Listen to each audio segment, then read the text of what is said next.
حبقوق کی کتاب پہلا باب۔ حبقوق نبی کی رویا کا بار نبوت۔ حبقوق بے انصافیوں کے خلاف شکایت کرتا ہے۔ اے خداوند، میں کب تک نالہ کروں گا اور تو نہ سنے گا؟ میں تیرے حضور کب تک چلاؤں گا؟ ظلم ظلم اور تو نہ بچائے گا۔ تو کیوں مجھے بد کرداری اور کج رفتاری دکھاتا ہے؟ کیونکہ ظلم اور ستم میرے سامنے ہے، فتنہ و فساد برپا ہوتے رہتے ہیں، اس لیے شریعت کمزور ہو گئی اور انصاف مطلق جاری نہیں ہوتا، کیونکہ شریر صادقوں کو گھیر لیتے ہیں، پس انصاف کا خون ہو رہا ہے۔ خداوند کا جواب۔ قوموں پر نظر کرو اور دیکھو اور متعجب ہو، کیونکہ میں تمہارے ایام میں ایک ایسا کام کرنے کو ہوں کہ اگر کوئی تم سے اس کا بیان کرے تو تم ہرگز باور نہ کرو گے۔ کیونکہ دیکھو، میں کسدیوں کو چڑھا لاؤں گا، وہ ترش رو اور تند مزاج قوم ہے جو وسط زمین سے ہو کر گزرتے ہیں، تاکہ ان بستیوں پر جو ان کی نہیں ہے قبضہ کر لیں۔ وہ ڈراونے اور ہیبت ناک ہیں، وہ خود ہی اپنی عدالت اور شان کا مصدر ہیں۔ ان کے گھوڑے چیتوں سے بھی تیز رفتار اور شام کو نکلنے والے بھیڑیوں سے زیادہ خون خوار ہیں، اور ان کے سوار کودتے پھاندتے آتے ہیں۔ ہاں، وہ دور سے چلے آتے ہیں، وہ عقاب کی مانند ہیں جو اپنے شکار پر جھپٹتا ہے۔ وہ سب غارت گری کو آتے ہیں، وہ سیدھے بڑھے چلے آتے ہیں، اور ان کے اسیر ریت کے ذروں کی مانند بے شمار ہوتے ہیں۔ وہ بادشاہوں کو ٹھٹھوں میں اڑاتے اور امرا کو مسخرے بناتے ہیں۔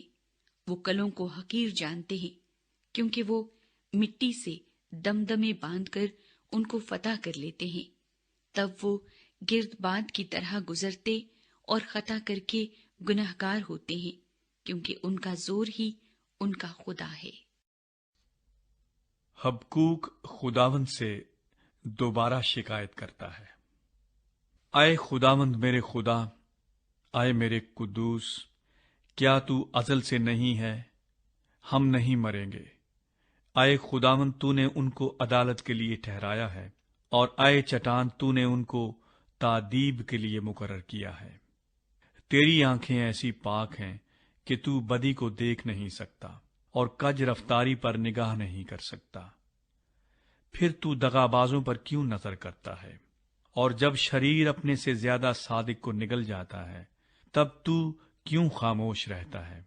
اور بنی آدم کو سمندر کی مچھلیوں اور کیڑے مکوڑوں کی مانند بناتا ہے، جن پر کوئی حکومت کرنے والا نہیں۔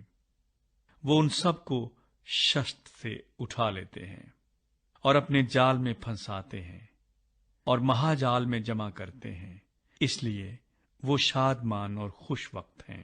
اسی لیے وہ اپنے جال کے آگے قربانیاں گزرانتے ہیں اور اپنے مہا جال کے آگے بخور جلاتے ہیں، کیونکہ ان کے وسیلے سے ان کا بکرا لذیذ اور ان کی غذا چرب ہے۔ پس کیا وہ اپنے جال کو خالی کرنے اور قوموں کو متواتر قتل کرنے سے باز نہ آئیں گے؟ دوسرا باب۔ خداوند حبقوق کو جواب دیتا ہے۔ میں اپنی دیدگاہ پر کھڑا رہوں گا اور برج پر چڑھ کر انتظار کروں گا کہ وہ مجھ سے کیا کہتا ہے، اور میں اپنی فریاد کی بابت کیا جواب دوں۔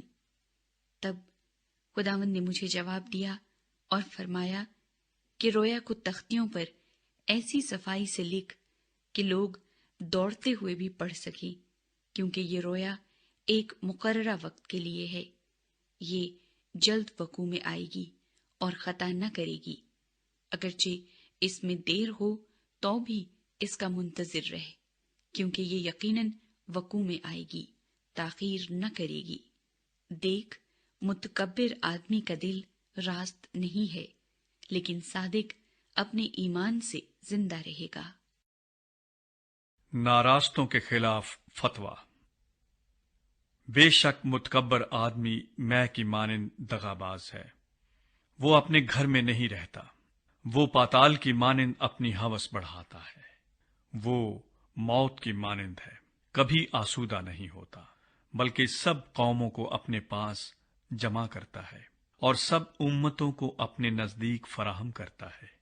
کیا یہ سب اس پر مثل نہ لائیں گے اور تنزن نہ کہیں گے کہ اس پر افسوس جو اوروں کے مال سے مالدار ہوتا ہے؟ لیکن یہ کب تک؟ اور اس پر جو کثرت سے گرو لیتا ہے، کیا وہ تجھے کھا جانے کو اچانک نہ اٹھیں گے اور تجھے مضطرب کرنے کو بیدار نہ ہوں گے، اور تو ان کے لیے لوٹ نہ ہوگا؟ چونکہ تو نے بہت سی قوموں کو لوٹ لیا اور ملک و شہر و باشندوں میں خونریزی اور ستمگری کی ہے، اس لیے باقی ماندہ لوگ تجھے غارت کریں گے۔ اس پر افسوس جو اپنے گھرانے کے لیے ناجائز نفع اٹھاتا ہے، تاکہ اپنا آشیانہ بلندی پر بنائے اور مصیبت سے محفوظ رہے۔ تو نے بہت سی امتوں کو برباد کر کے اپنے گھرانے کے لیے رسوائی حاصل کی اور اپنی جان کا گنہگار ہوا، کیونکہ دیوار سے پتھر چل لائیں گے اور چھت سے شہتیر جواب دیں گے۔ اس پر افسوس جو قصبے کو خونریزی سے اور شہر کو بد کرداری سے تعمیر کرتا ہے۔ کیا یہ رب الافواج کی طرف سے نہیں کہ لوگوں کی محنت آگ کے لیے ہو اور قوموں کی مشقت بطالت کے لیے؟ کیونکہ جس طرح سمندر پانی سے بھرا ہے، اسی طرح زمین خداوند کے جلال کے عرفان سے معمور ہوگی۔ اس پر افسوس جو اپنے ہمسائے کو اپنے قہر کا جام پلا کر متوالا کرتا ہے، تاکہ اس کو بے پردہ کرے۔ تو عزت کے عوض رسوائی سے بھر گیا ہے، تو بھی پی کر اپنی نامختونی ظاہر کر۔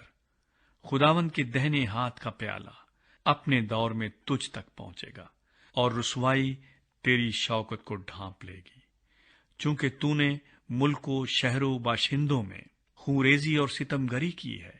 اس لیے وہ زیادتی جو لبنان پر ہوئی اور وہ ہلاکت جس سے جانور ڈر گئے تجھ پر آئے گی۔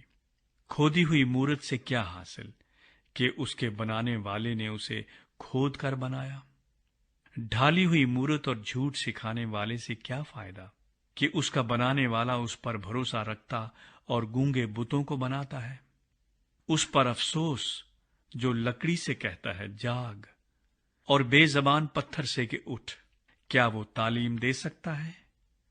دیکھ، وہ تو سونے چاندی سے مڑھا ہے، لیکن اس میں مطلق دم نہیں، مگر خداوند اپنی مقدس ہیکل میں ہے، ساری زمین اس کے حضور خاموش رہے۔ تیسرا باب۔ حبقوق کی دعا۔ شگا ینوت کے سر پر حبقوق نبی کی دعا۔ اے خداوند، میں نے تیری شہرت سنی اور ڈر گیا۔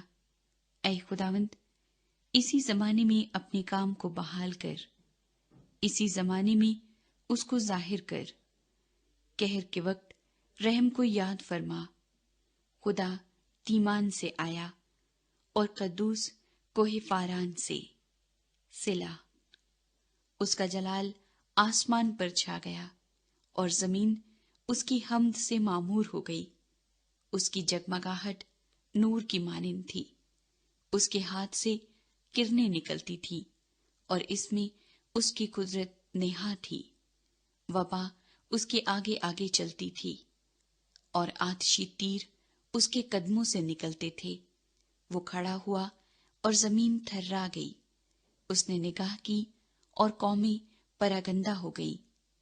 ازلی پہاڑ پارا پارا ہو گئے، قدیم ٹیلے جھک گئے۔ اس کی راہیں ازلی ہیں۔ میں نے کوشن کے خیموں کو مصیبت میں دیکھا، ملک مدیان کے پردے ہل گئے۔ اے خداوند، کیا تو ندیوں سے بیزار تھا؟ کیا تیرا قہر دریاؤں پر تھا؟ کیا تیرا غضب سمندر پر تھا کہ تو اپنے گھوڑوں اور فتح یاب رتھوں پر سوار ہوا؟ تیری کمان غلاف سے نکالی گئی، تیرا عہد قبائل کے ساتھ استوار تھا۔ صلا۔ تو نے زمین کو ندیوں سے چیر ڈالا، پہاڑ تجھے دیکھ کر کانپ گئے، سیلاب گزر گئے، سمندر سے شور اٹھا اور موجیں بلند ہوئیں۔ تیرے اڑنے والے تیروں کی روشنی سے، تیرے چمکیلے بھالے کی جھلک سے آفتاب و ماہتاب اپنے برجوں میں ٹھہر گئے۔ تو غضبناک ہو کر ملک میں سے گزرا، تو نے قہر سے قوموں کو پائمال کیا، تو اپنے لوگوں کی نجات کی خاطر نکلا، ہاں اپنے ممسوح کی نجات کی خاطر۔ تو نے شریر کے گھر کی چھت گرا دی اور اس کی بنیاد بالکل کھود ڈالی، صلہ۔ تو نے اسی کے لیے لٹ سے اس کے بہادروں کے سر پھوڑے، وہ مجھے پراگندہ کرنے کو گرد باد کی طرح آئے، وہ غریبوں کو تنہائی میں نگل جانے پر خوش تھے۔ تو اپنے گھوڑوں پر سوار ہو کر سمندر سے، ہاں بڑے سیلاب سے پار ہو گیا۔ میں نے سنا اور میرا دل دہل گیا، اس شور کے سبب سے میرے ہونٹ ہلنے لگے، میری ہڈیاں بوسیدہ ہو گئیں اور میں کھڑے کھڑے کانپنے لگا۔